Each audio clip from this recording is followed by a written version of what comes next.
for me, I haven't been subjected to brainwashing, and I think if I was, that would be pretty close to what it would be like.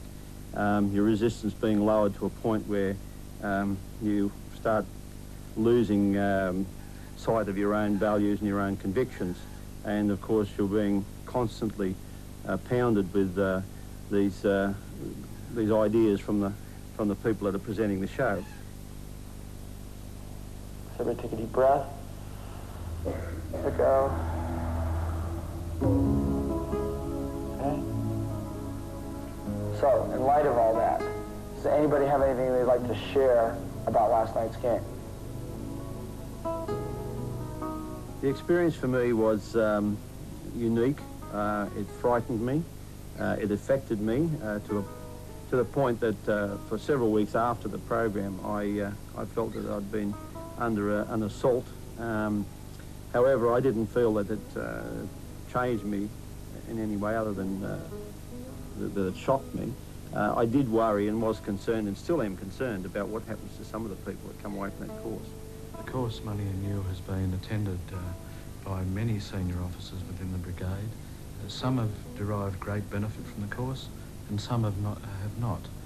I would consider that possibly relates to the individual belief systems of the people. The term rebirthing was mentioned, and I must admit I'd never heard of that before, but I believe, well, I found out, in fact, that what it meant was the cleansing of the soul. Again, I'm concerned that it borders on a cult in some respects.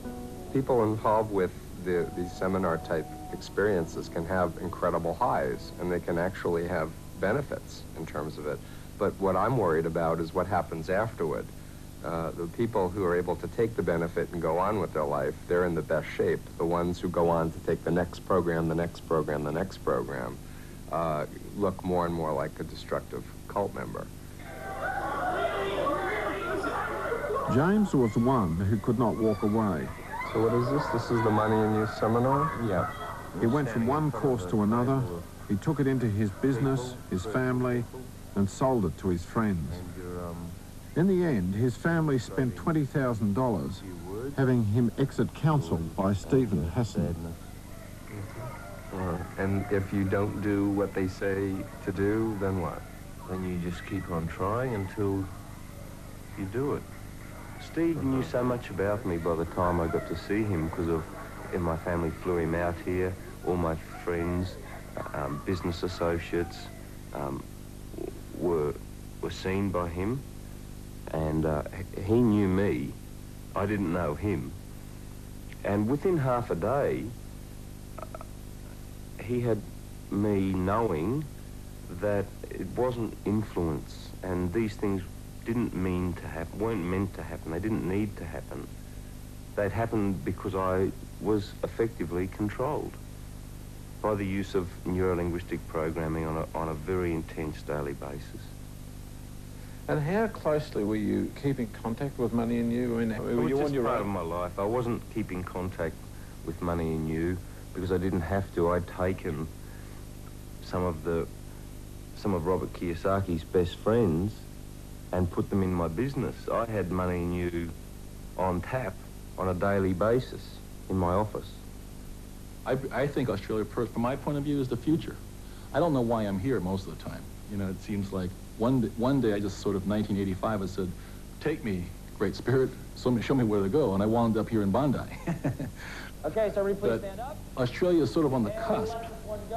And I think within 20 years, Australia will emerge as the new role and the new model for the rest of the world to look at and to see. Okay, so left hand out, let's let it go. Ready? Money and You and the Boston Church of Christ are run by people who have a belief that they hold the key to the world's problems. In that sense, they're both fundamentalist belief systems. One seeks to take you out of the world, and the other wants to take its world into yours.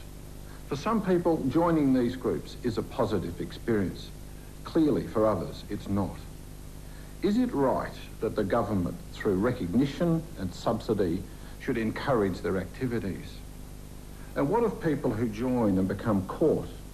In the end, it is to them and those around them that the damage is done.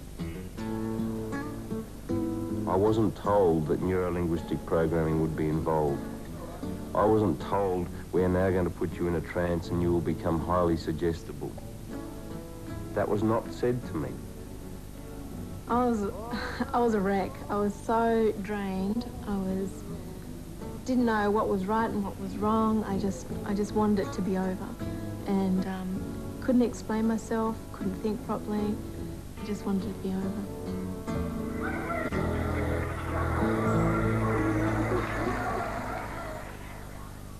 David Milliken reporting, and one of tonight's more interested viewers, no doubt, was the Director General of the New South Wales Fire Brigade, Peter Rath. He told me this morning that he'd suspended the brigade's involvement in Money and New, pending tonight's program. Another interested group of viewers were the Scientologists.